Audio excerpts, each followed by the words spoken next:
Welcome. I'd like to call the meeting of the Mayor's Neighborhood Safety Task Force to order. Will Jolinda please call the roll?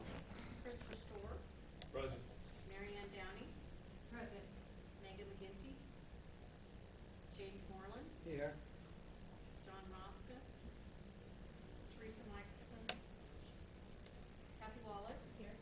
Norma Linton. Here. Esther Papp. Here. Mike Walker. Here. Jerry Moore. Thank you. Next up is a motion to approve the minutes from the meeting of June 28th, 2017.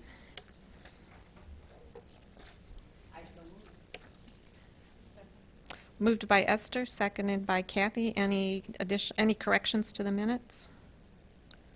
Okay, all those in favor of approval, please say aye. Aye. Same sign.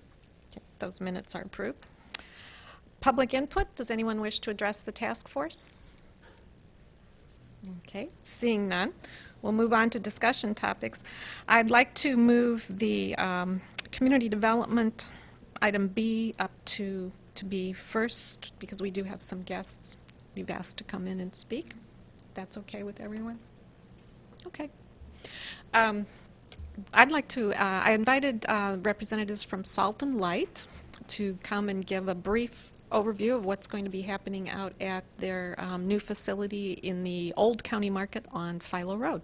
So we have Nathan Montgomery and Terry Austria.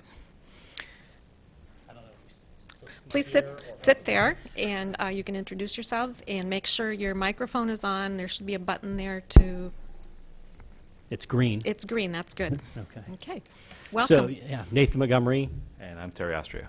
And so, yeah, excited to be here and just kind of touch base a little bit about what we're got going down the road there. So we are really looking to duplicate all of what we're doing in Champaign and then some on a much larger scale in East Urbana over there at that location. So we've been in the process of developing the space, redeveloping the space to fit our needs.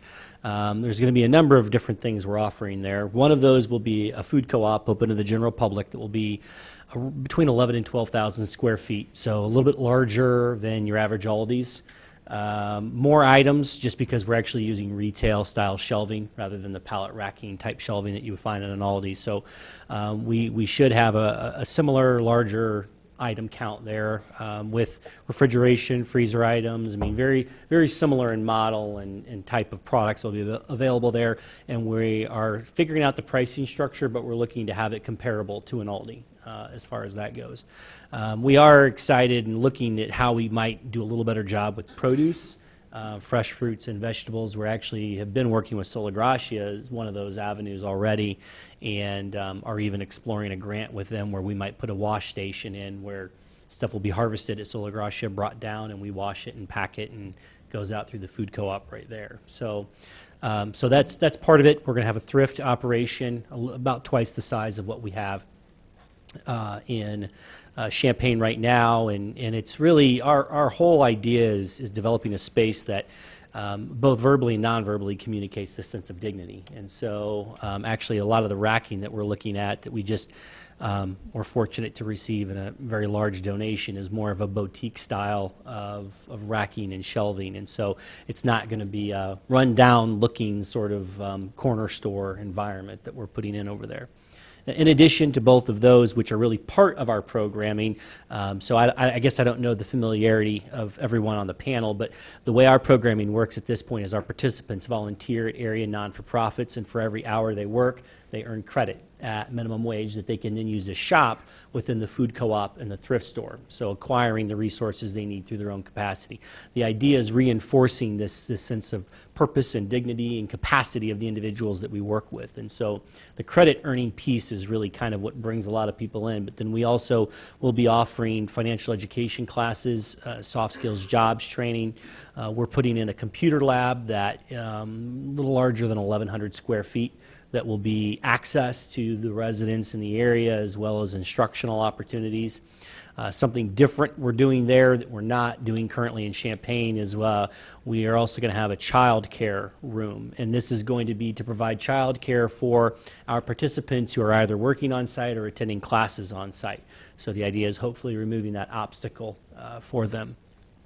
We have a couple of large classrooms, individual meeting rooms. We have a personal development piece where we meet with individuals one-on-one, really in a peer supportive relationship. The idea is for our volunteer allies to ask the right questions that help the participants identify goals, develop a plan, and provide kind of that peer support and accountability as they work that plan. So lots of different activities there. We are also, this will not be ready at the launch of everything else, but we are going to put in a coffee shop as well. For us, it really, the genesis was the reality that for communities to flourish, they need to have safe spaces to gather. And in that part of town, there's not a lot of that at this point. We're surrounded by senior living apartments, many low-income individuals who the nearest coffee shop is 2 miles away. And so for us, it's providing just access to that resource, but also another training ground for our participants that we're able to work with them in that sort of environment, really helping them to grow skills that are transferable to the marketplace. So in addition to all of the things that we're doing, we've set aside about 7,000 square feet, and we are exploring opportunities to partner with other non-for-profits that work with the same population in different capacities that might relocate some or all of their programming into our space. So it's really a co-location model that really, what we've seen in other communities where this has happened, it really just increases the efficiency and efficacy of all of the organizations that are involved, because now instead of having to go from point A to point B to point C in order to, acquire the supportive services and individual needs, many of them are in one spot.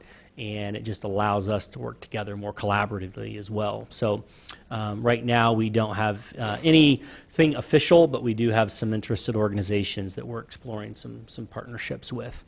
As of right now, our goal is to open everything with the exception of the coffee shop November 1st.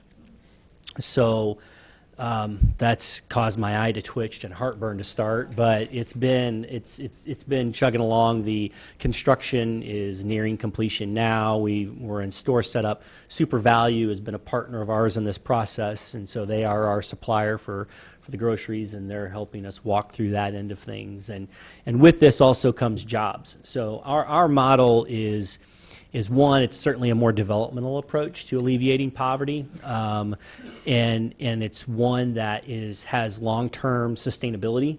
So our budget the last year in our old model was 100% donation-based.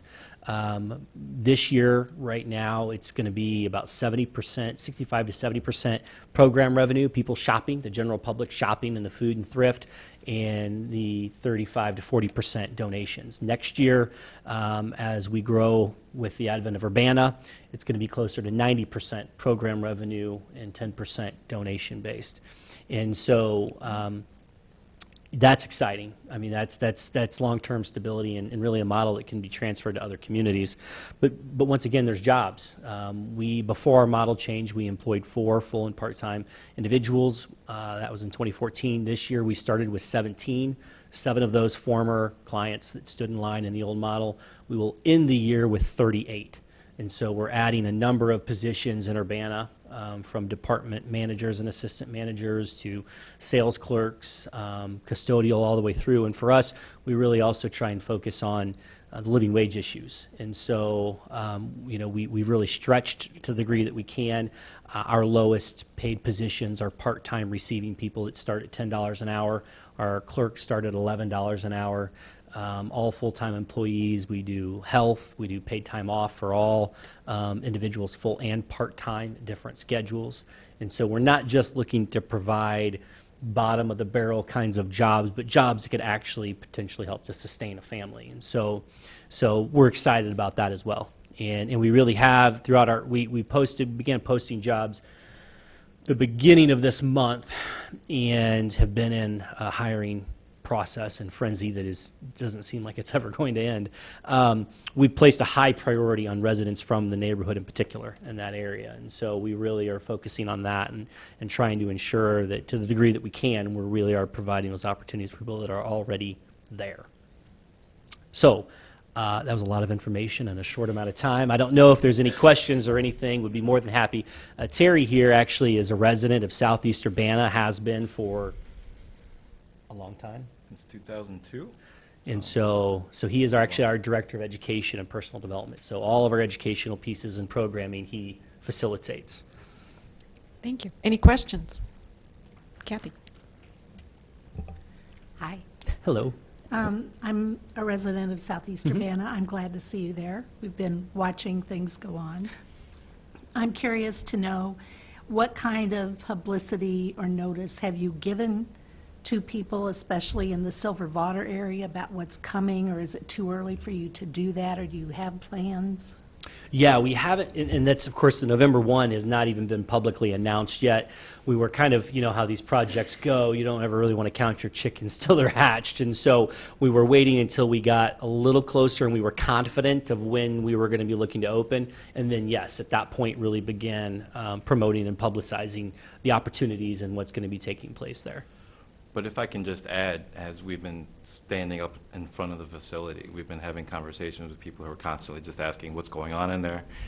And obviously just living down the block and working out at Planet Fitness, as I've been walking up and down the block, I would just ask people randomly, you know, if they knew what was going on, and just giving them a heads up that, you know, we're going to be opening up really soon. And the majority of people I've talked to have been really excited about it. Just one more option to be shopping for groceries.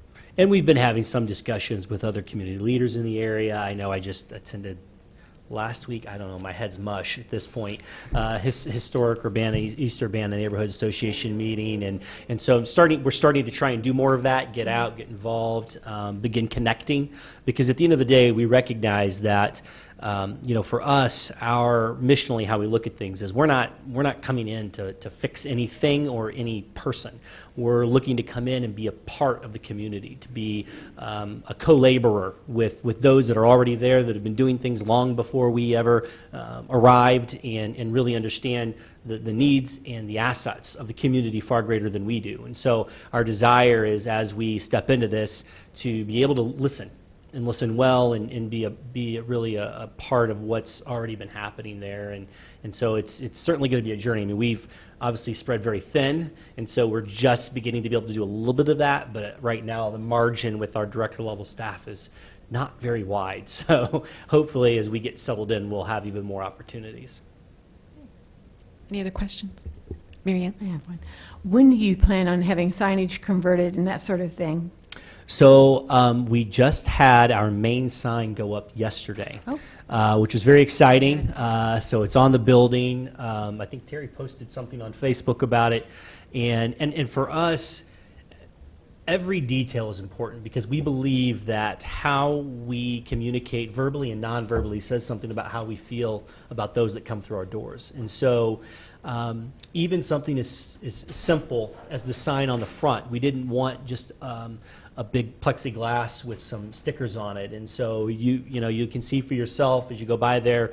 I mean, it's our logo. Each letter is individual. I mean, it's a really nice sign. Now, it's not connected to the electricity yet, so if you go by at night, it's not going to be very visible, but they're working on it. But it's up on front of the building, and I, you know, for us all throughout, that's going to be happening pretty quickly. So that one went up, and then I think the one by the road, I don't think that's up yet, but that should be going up within the next week or two as well. Yes, one other question. Yeah. I know the Common Grounds Co-op had had trouble getting the message across to people that, or initially anyway, that they were open to the public, that you didn't have to be a member.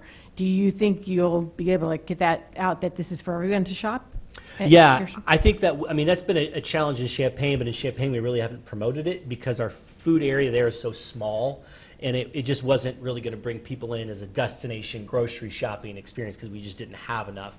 And so, the thrift has grown, but that's still a problem, and I think that's something we're going to be looking at as far as how we better market that and communicate that. Certainly, word of mouth travels pretty quickly, but for us to really expand and get people to understand that, hey, anyone can come and shop here, and by doing that, you're actually supporting the programming and providing the credit for the participants that are working there. And so we're really hoping to really build this truly community-minded environment where we see one another as equal partners in the life that we're really walking together. Any other questions?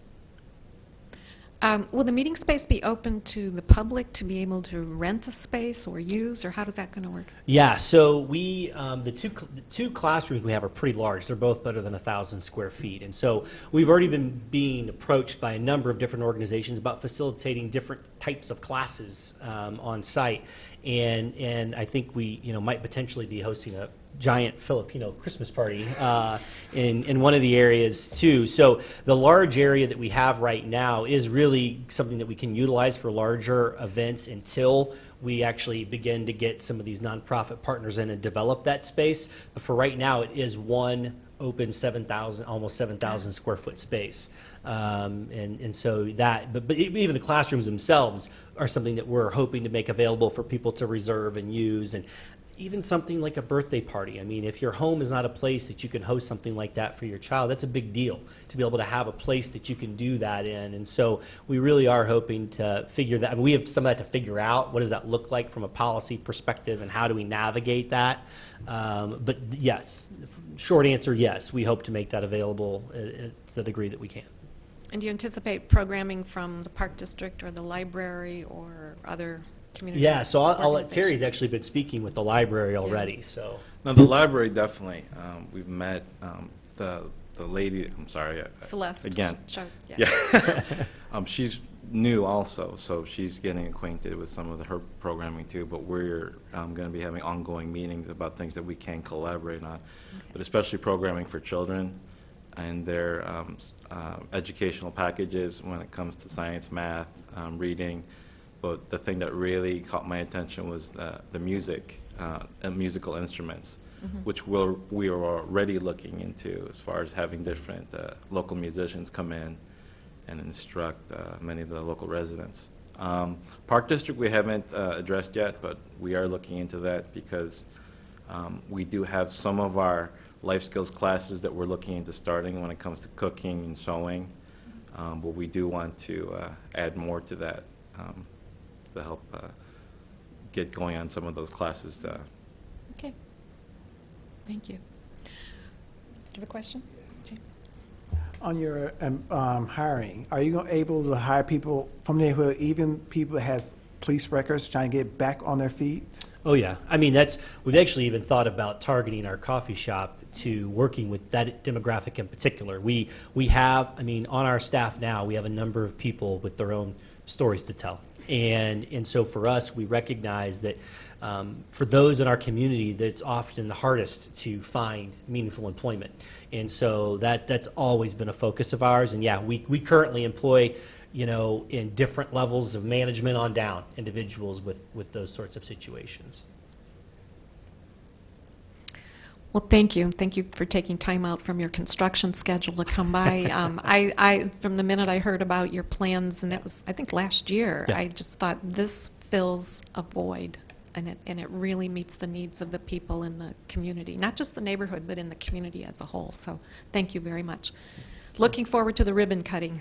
Yes. So yeah, it's a whirlwind right now, and so as we're able to kind I of can relate to that. and so yeah, so we're very excited and look forward to just being here and being part of the community. Thank you very much. Thank you. Thank you all.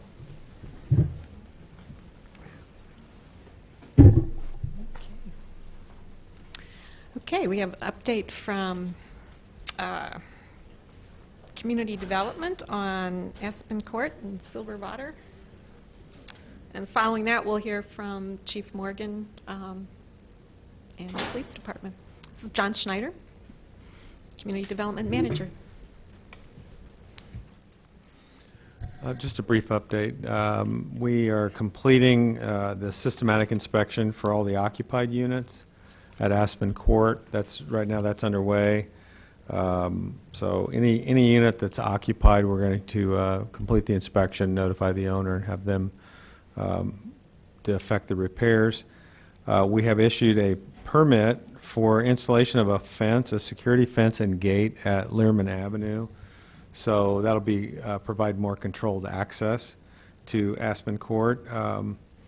And we think we're going to get good news about tax credit allocation. We should be hearing about that by the 1st of October. Hopefully they'll receive the 9% tax credits, which would mean that they would begin, should that be awarded, they would begin the redevelopment of the project in probably mid-2018. Get the plans all in place, get the financing structure in place, and begin the work. I think that's the goal. And with the Southwest Urbana Silver Water property owners, we had a meeting scheduled. We had somebody, I think it was one owner from CPM showed up, and I don't know if there were wires crossed, but people from Rosecrans came to the meeting, and that was very encouraging. We talked about the possibility of them offering services in the neighborhood, and I haven't had a chance to talk to Nathan. That might be something that he might be willing to work with Rosecrans to allow that to happen.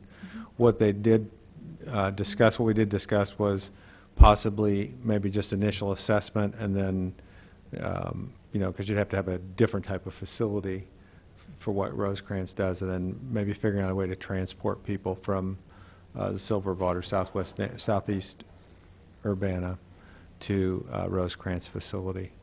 So I'd be happy to answer any questions if you have any. Any questions for John on any part of the city? Thank you. No? Okay, thanks. Did you have a question, Kathy? Well, you could ask. I'm sure. I'm sorry, I'm not thinking so quickly this I evening. hope I can answer. Okay. Is there any kind of reporting from the landlord as to the occupancy of their buildings, or are we concerned about that when I was told by someone who lived in a Zeruki property who recently moved that particular building is seeing a lot of vacancies. He owns which building? I mean, you don't have to be specific, but he owns several buildings in that neighborhood. I know the ones that were condemned, he's been working on repairing, replacing all the windows and upgrading so that they're in a much better condition. They replaced the walkways, the porches, and things like that. We don't monitor whether they're occupied or not. We're at the point on October 15th, we will mail out our rental registration notification. It'll be the billing for rental registration for the rental properties in Urbana. And typically, if something's going to be remaining vacant for a long time, the property owner will ask us for forbearance. In essence, we've got a vacant unit, we haven't been able to rent it for 6 months. Do I have to register? And typically, we just require that they register if they intend to rent it any time during the year. But we don't have any way of finding out whether they're vacant or occupied. We just, our staff is in that area a lot, so we're kind of aware of what's going on. And I might add that this year, we are launching a component of our rental registration program whereby people will be able to register their properties online and pay their registration online. And a lot of property owners have requested that. We'll also get to the point where we'll at least tenants will be able to notify us so we can contact them back for complaint processing. So we can do that, and we'll also at some point be able to receive neighborhood complaints.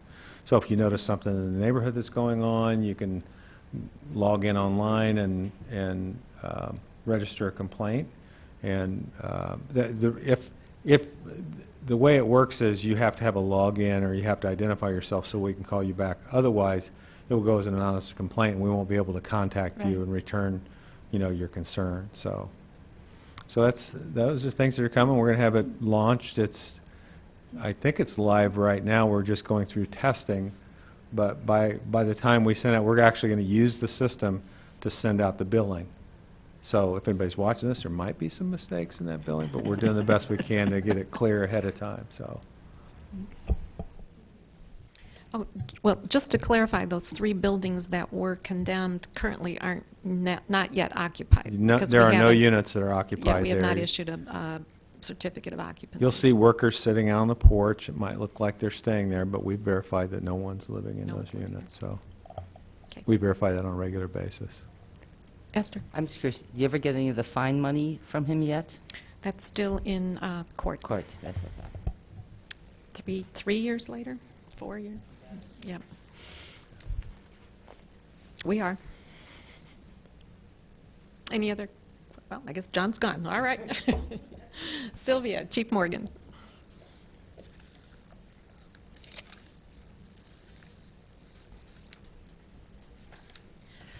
Hello, everybody. All right. So I have a few pieces of information for everybody. First of all, I'm going to start with kind of a crime overall in the Silver Water area. Overall, since January to August, it is down significantly, with the exception of August was fairly close to what it was last year, and unfortunately, this month is very close and might possibly in the last couple days here reach the same level or be a little over what it was last year. So I would like to preface that with saying that overall we have had in August quite a bit of an uptick in crime, specifically in burglaries to motor vehicles and to residences. So that could be contributing to the overall calls for service that are up. Some of the calls, types of calls for service, I had a little bit of a breakdown, but some of the ones like a nuisancey kind of loud noise, loud music kind of complaints, those are down. Some other significant problems that are down are domestic related scenarios are down, which is good. Also a decrease in theft cases, and let's see, there was one other one I wanted to bring up that was down, like checking the welfare of people and stuff like that, where we've had a lot of times you think that might be, might not realize what that is, but a lot of times that'll be people that are actually out on the street that, like, people will call in and say, you know, something seems to be wrong. The person is, you know, either they've maybe passed out, or so those types of nuisance type things are down as well, which is good. Have had a little bit of a increase in disorderly subject calls, and also in like harassment and threat calls. So although overall things are down, some things kind of flip-flopped on which were more prevalent in the last year versus this year. As far as the burglaries to residences and the motor vehicle burglaries, we have had in August, specifically in August, some in July, but mostly in August, we had a really big uptick in that particular area in both of those. Over 90% of the burglary to motor vehicle cases are unlocked vehicles. And I know that, you know, some people have the philosophy of keeping their doors unlocked because they think people are going to break into their car to get whatever's in there, which is not what we see generally. If you have a computer laying in the back seat, that may be true.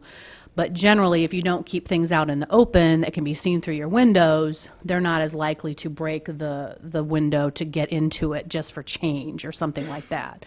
So everywhere I go, I just try to remind people to lock their doors and keep things out of view that people can see are valuable. So and just can't seem to get that message across for people to do that, or, you know, it's kind of the problematic thing of people think, well, that's not going to happen to me, or I don't care if my change gets taken, or those sort of things. So those have been a real problem, although as of yesterday, we happened to have a neighbor call in the 700 block of Michigan that called in some burglars and said they saw 3 suspicious people at a house, and the police got there in time and surrounded the house, and we were able to make 3 arrests on that. And as I'm sure you're aware, if they are burglaring one house, they've burgled many.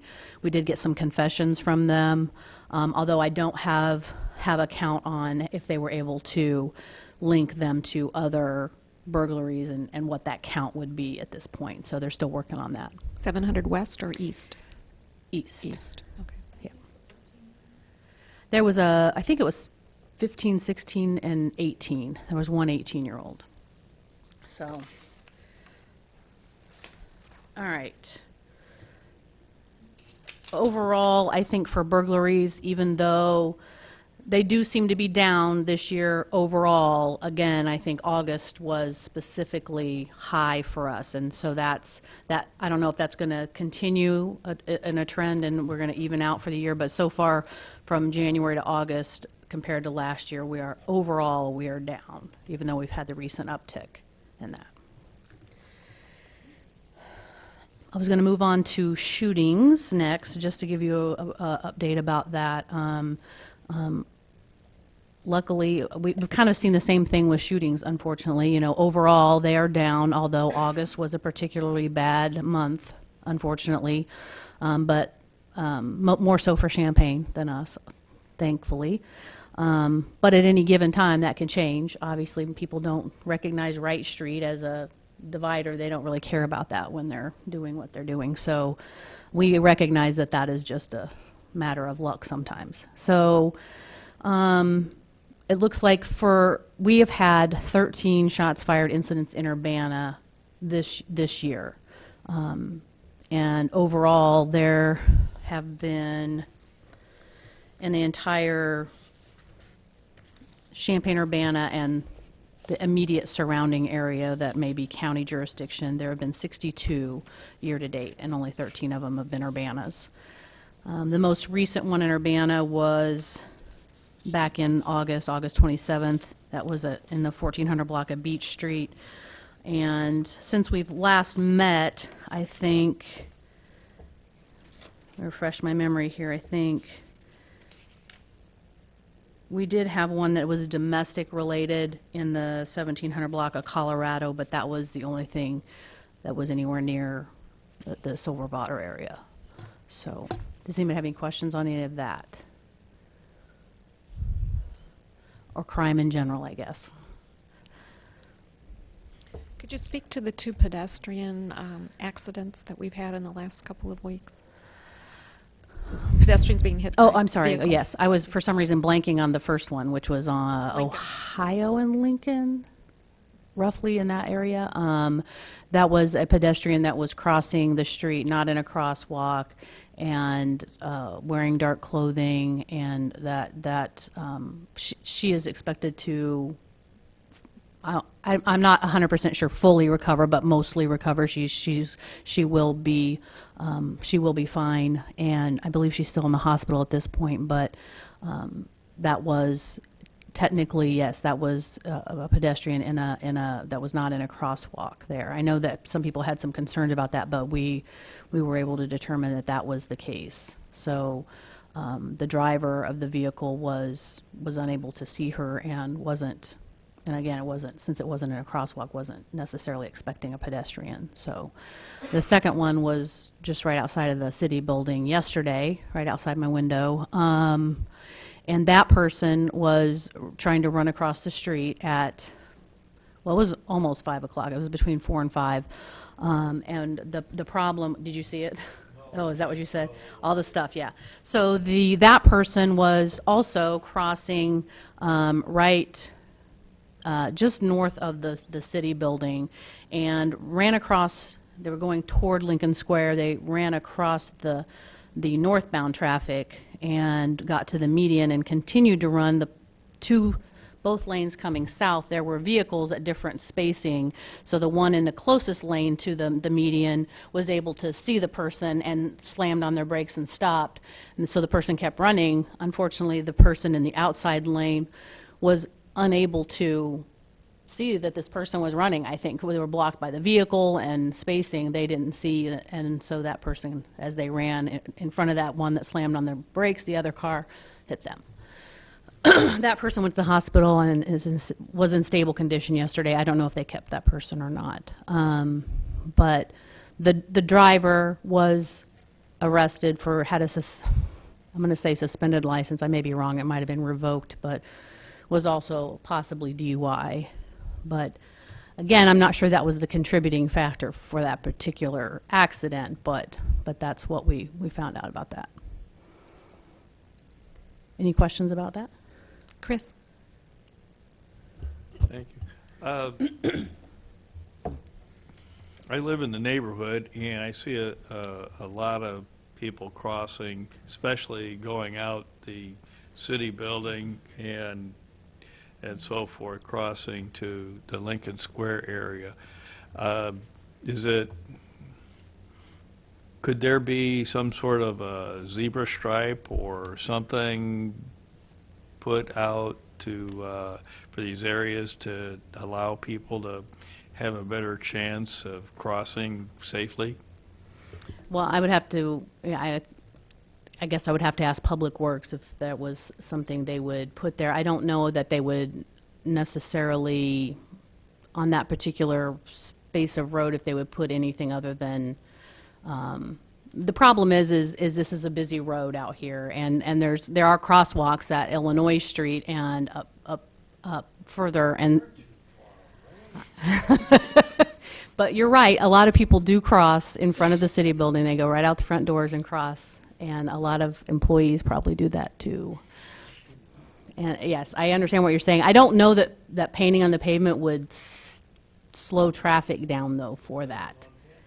Right, and that's what I'm saying. I'm not sure that it would slow it down so shy of having more of a lighting or a, crossing light there. I don't know that it would help, honestly, but that's my opinion. Perhaps signage? Yeah, again, I don't know if it would help or not, but it's certainly something, I mean, we could try to look at in the Traffic Commission and possibly see if that's something we could do or not. The other issue being, we have the fire station here, and we have a lot going on out in front of the city building here, and I suspect that what they'll find is that the best place for people to cross is at Illinois Street, regardless of how far away it is, unfortunately, just because it's a busy road. Any other questions for Chief Morgan, On that topic? Okay. or any topic? Do you want to talk a little bit about opioid on the Yeah, that came in Okay. from a Okay, commission. but no more questions about crime, right? All right, so I struggle with what to say about this particular problem. I can tell you that the Urbana Police Department, we have officers that carry Narcan, and if you're not familiar with what that is, it is, quite frankly, a miracle drug for people that have overdosed on heroin or fentanyl.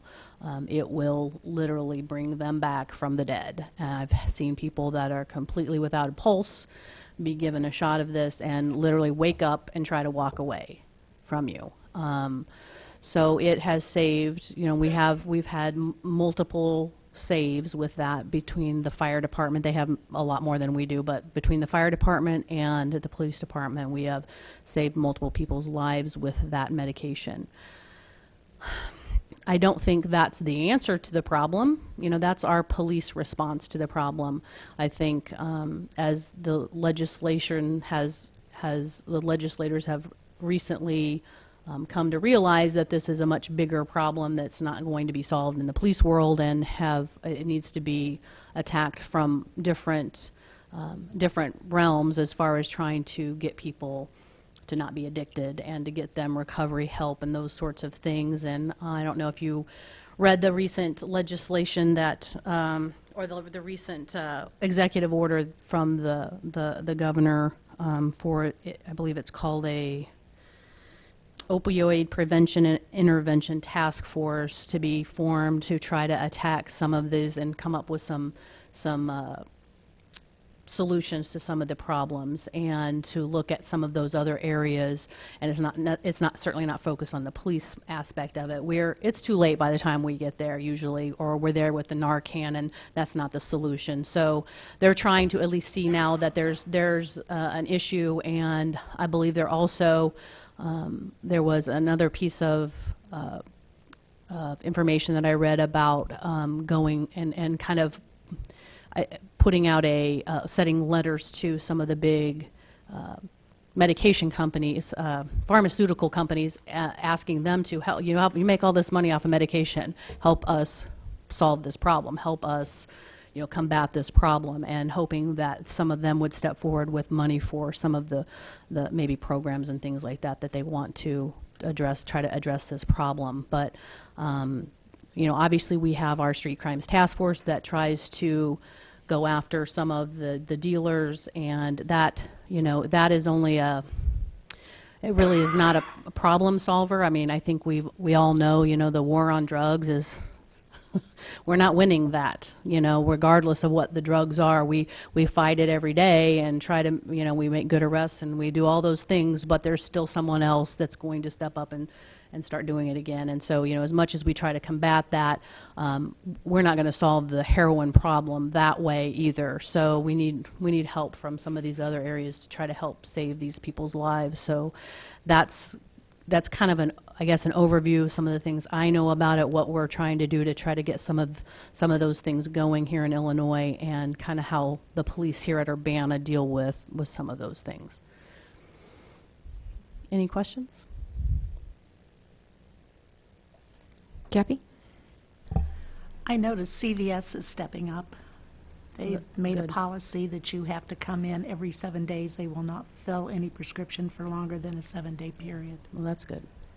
Yeah, and I think some of the task force was trying to go after some of the prescribers and trying to get them to use the prescription, a tracking system, so that they can check and say, this person was just in a hospital, over here trying to get this prescription last week, and trying to track things that way. And I liken it to the pseudoephedrine when we had when they made that into law. Now they check your ID and they run it through, and you can't just go everywhere and buy a bunch of Sudafed. So I envision it something like that, for them to have. I think that would be helpful as well, as far as trying to. But the other problem outside of that is not just the doctors, because there are synthetic forms of heroin, and they're being made in illegal laboratories, just like other types of drugs are made illegally, even though so if they can't get it from a doctor, it's just like other street drug now. You can go and it can be made illegally and sold on the street, just like. So not everybody's getting necessarily real heroin, and not everybody's necessarily getting Oxycontin from a doctor. Sometimes it's the synthetic drug that's being made illegally that they're getting as well. So it's a multi-pronged problem. Any other questions? Mary Ann? I'm very pleased that our programs here in the police department and the fire department are using the Narcan. I know it's not the solution, but at least it's a kind of a stopgap in Sure. the meantime, and it's a nationwide epidemic. I wonder if we draw some of that activity as a result of being a university town, and that our students are kind of a target for these predatory. That's not what we're seeing. Okay.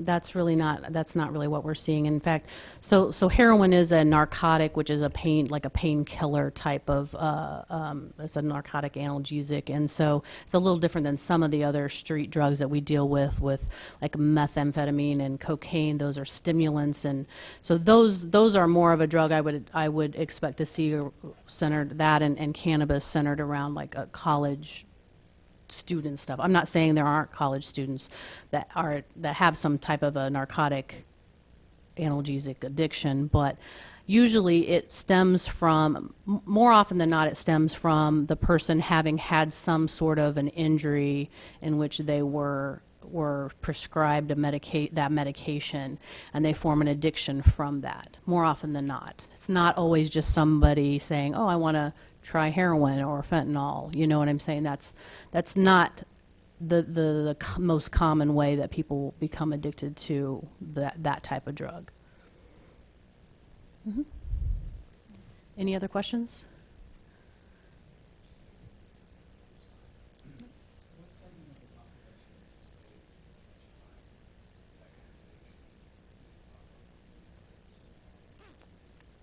Do you mean like racial demographic or, oh?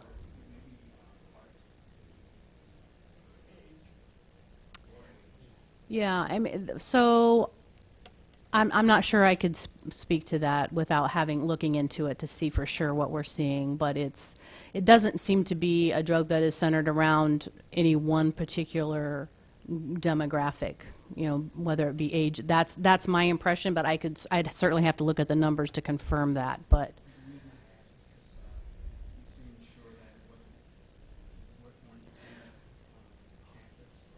Well, and the reason why I say that is because whenever we have a police report that involves a student, that gets flagged and gets sent over to the university. That's an agreement we have with the university. So those are flagged in a certain. You see what I'm saying? So I would know if that is something as a common flag for us.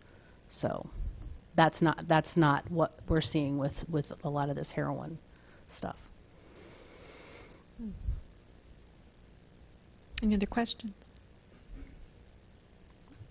Okay. Great. Thank you, Sylvia. I think we'll move on to reports from neighborhood groups, then go back to item C there on discussion, just so we have time to hear from folks. Mary Ann? HUNA met last week. We have an influx of new residents that are sort of rekindling the HUNA organization, and it's really exciting for us who've been around longer to see them step in and come up with really great ideas. The comments that I heard of concern from that group are mostly revolving around burglaries and that car break-in situation that was described a moment ago. Several of our neighbors were involved in that. Mm-hmm. And they even mentioned the fact that a lot of the folks had their cars unlocked. And so that's something that I can take back to the group, that we'll try to do a better job of communicating about that on our website and so forth. An odd comment that came out in the last meeting also was almost everyone in the room had an encounter with a dog that was not on a leash. Either they were walking their dog and attacked by a dog. One woman was attacked by 3 dogs at one time. Those dogs, we learned, were euthanized because they broke skin, I suppose. So it sounded as though there was some sort of a common concern there. We're going to look into the proper department in the city to... Animal control? Yes, Yeah. to make sure that people are aware of what we need to be doing. They need to be calling animal control. Yeah. And that, I think, is what happened when those Okay. 3 were euthanized Yeah, in that okay. situation. I think that's the majority of what people are concerned about. Okay. They are very excited about the Salt and Light program coming in that particular area. It's just, I think, really, really good news. I think the word needs to get out that it's a grocery store. It's a place for everybody. And when I met with Nathan months ago, he described it. It's shopping with a social conscience. I mean, it's kind of, so I think it will appeal to a lot of people. And as I said, it fills the void in fresh fruit and vegetables and good food over there. So, thanks. Anything else happening? But Learman Avenue.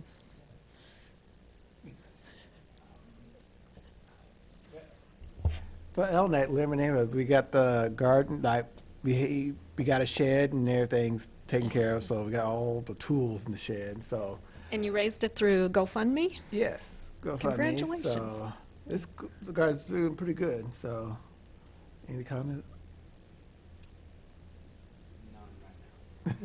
But the garden's looking good, and they're stripping a lot of food out almost every Saturday, so, yeah. Be looking forward to some of the statistics from the, Well, we will too. Okay. When we get to it. great, wonderful.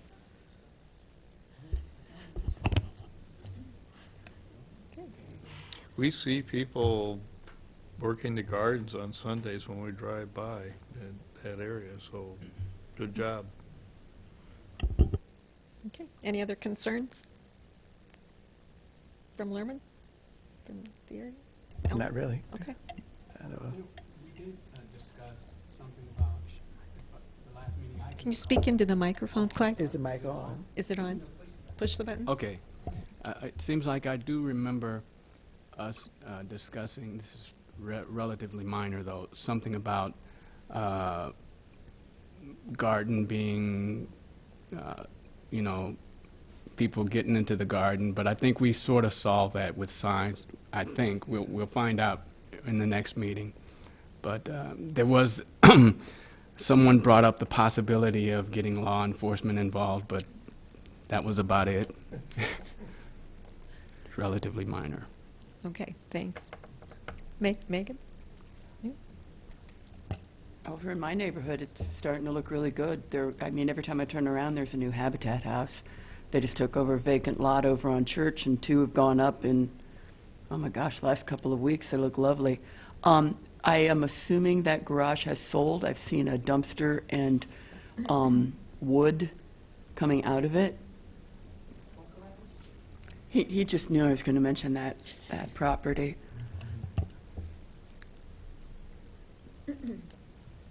You're talking about 802 North Goodwin and 1118 West Hill. Both those properties were purchased by Rector Property Management, and he's planning on rehabbing that former Harlow license service, former Harlow gas station, into, I think it's going to be his office.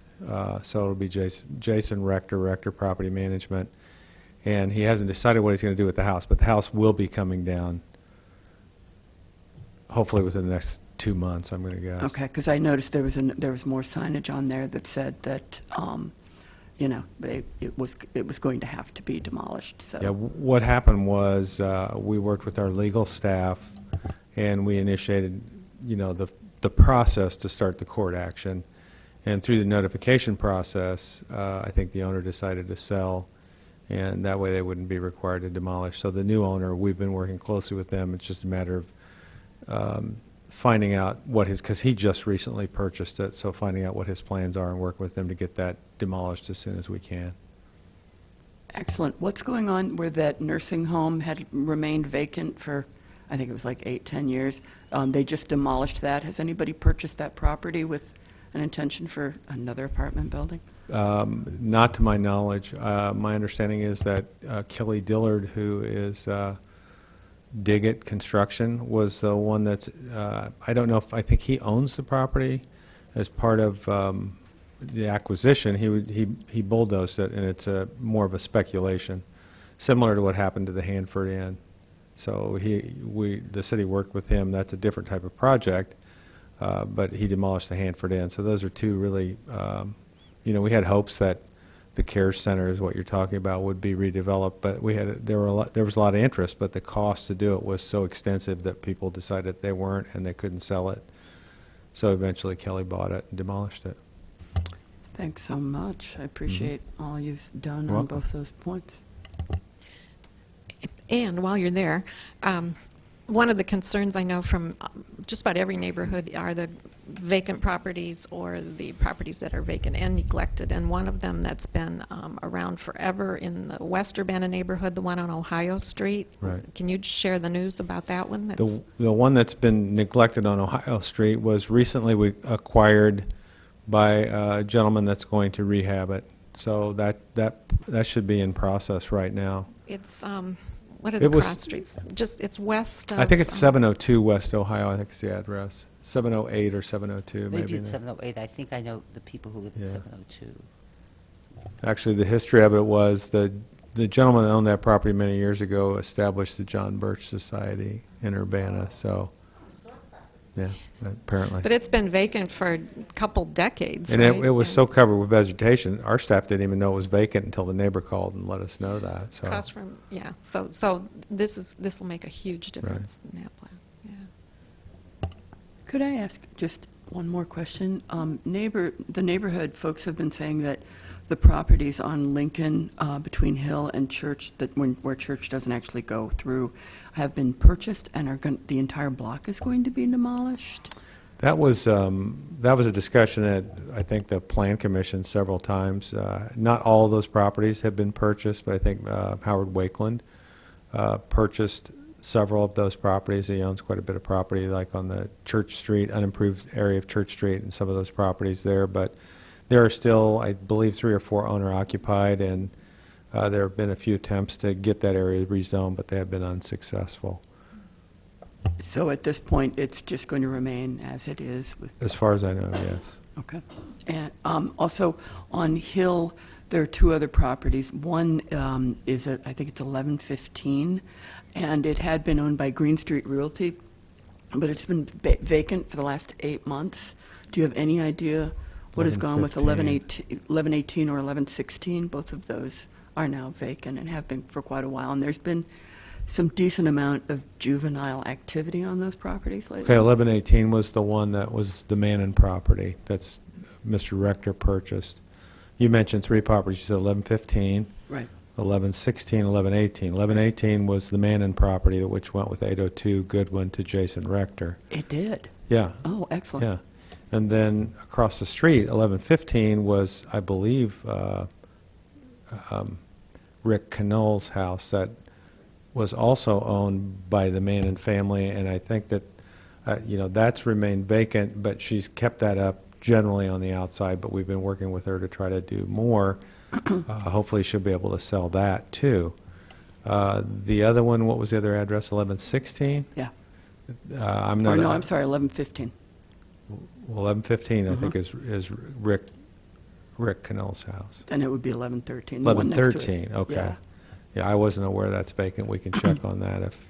If Green Street owns it, we'll get them to do something with it. Okay, thanks. Mhm. Okay, Kathy. Reports from SUNA. No news is good news. I just need to thank whoever's keeping things calm at Silver and Water. We appreciate that. And I don't know, what do you do about people that don't lock their cars? You know, I don't get it. Well, Yeah. Of the 186 motor vehicle burglaries through August 31st of this year, over 90% were cars that were unlocked. So if those cars had been locked, you would have had 167 fewer burglaries, Right. just from that simple act alone. Right. So, Chief Morgan, is that still a teleserve, or is that an officer call? Burglary to motor vehicle? It's an officer call. Okay, I just look at the time it takes for an officer to go out and deal with that.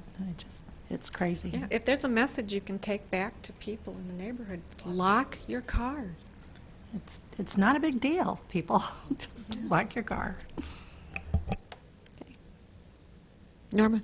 Yeah, unfortunately, I didn't track the dates. I'm thinking that these car break-ins and garage break-ins and yard sign, well, that was more recently, happened throughout the summer, not just in August, but I can't swear to that. But the one that caught my attention recently was that apparently 3 bicycles were taken out of a garage past a car, so it had to have some kind of finesse. It wasn't just an opportune thing. So that's a little bit more invasive, literally. But otherwise, a similar kind of thing's been going on. Was that garage locked? I don't know. Probably not. But Not to 3, blame the victim, no, I'm but just but curious. to go into the garage and get 3 bicycles out past a car, I mean, that's a little bit more than just the, bicycles from the driveway. That, I don't know.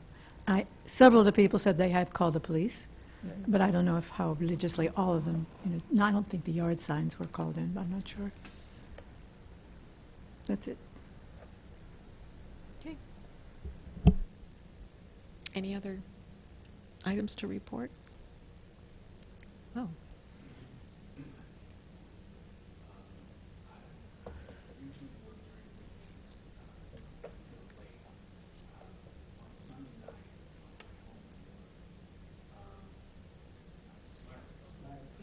Mike?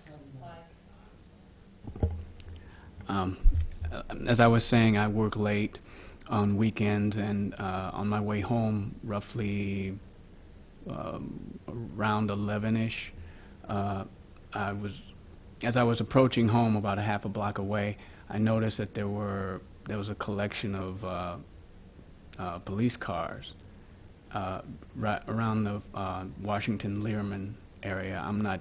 I was just wondering if anybody knew what had gone on that night, because there was a lot of activity, and I didn't stop to ask what was going on, but I did hear one of the officers tell a couple bystanders that they need to continue going wherever they were going. So I figured something must have been up.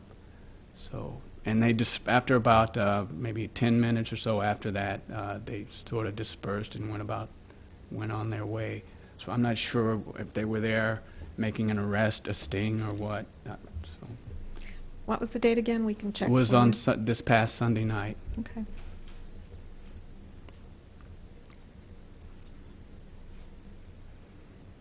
We can And check. there's an off chance I was wrong and it may have been Saturday night, but it feels like Sunday night.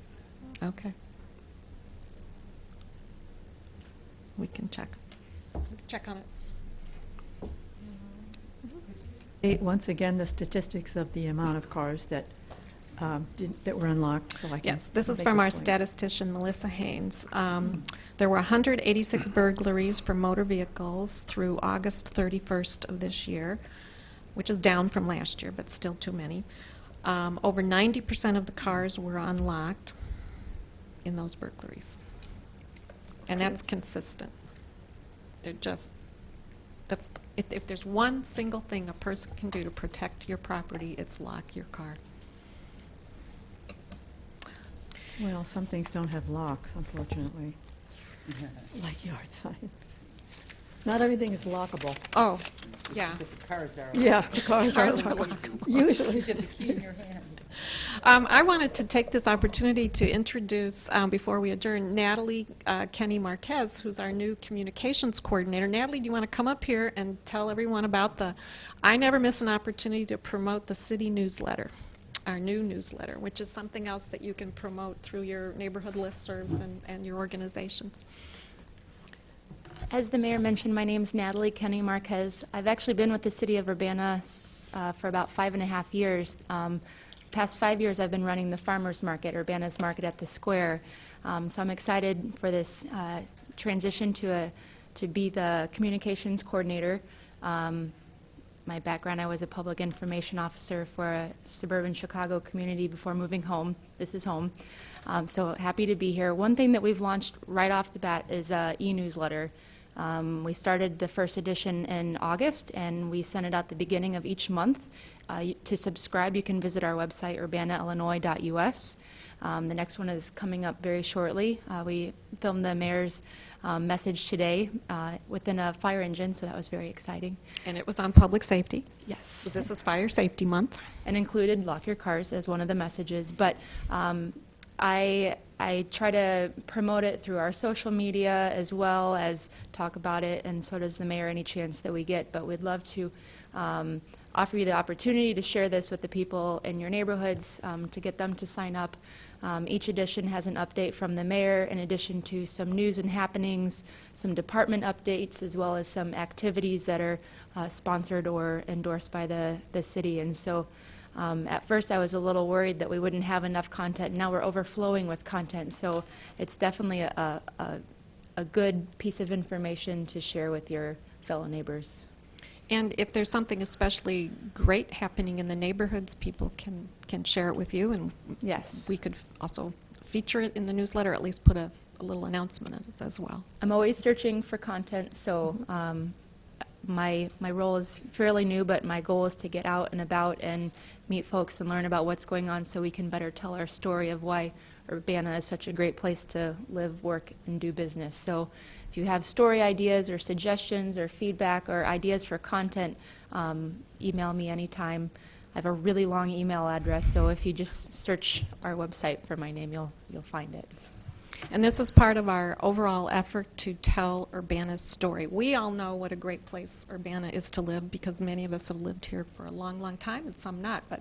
But we really are taking charge of our own narrative, and we want to share our story. So we're also, another project Natalie is working on with Jason Liggett is a video, kind of a welcome video, but it's something that realtors can use, that we'll have on the website, that people can use, that we're going to use to also promote the good things about Urbana. So that's, and it will feature schools, parks, neighborhoods, and some of the many things that we do in this community. So I'm excited about that as well.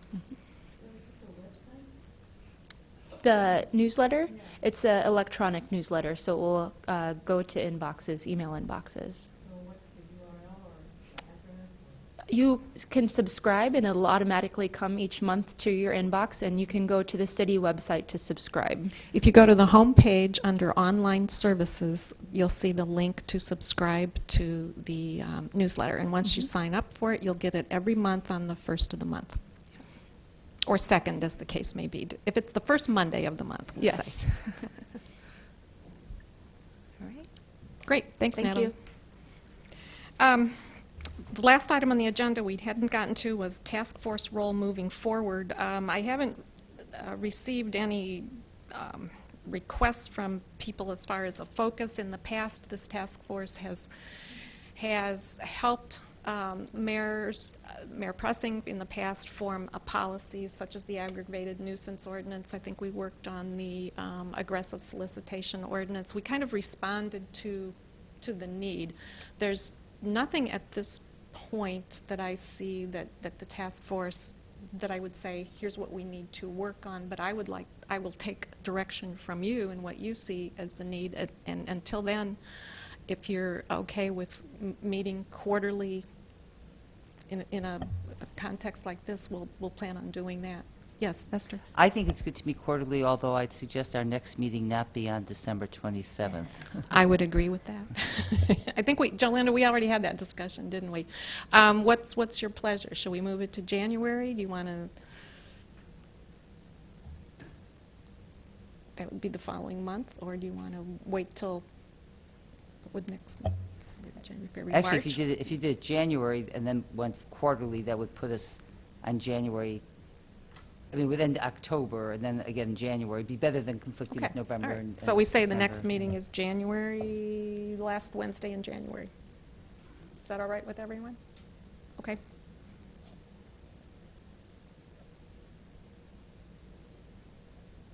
Great.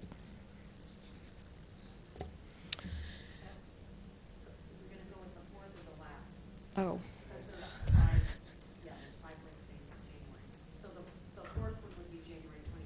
Okay, let's do that. That'll keep it consistent. So January 24th, 2018. Okay. All right, well, seeing no further business before the task force, this meeting is adjourned. Thank you very much.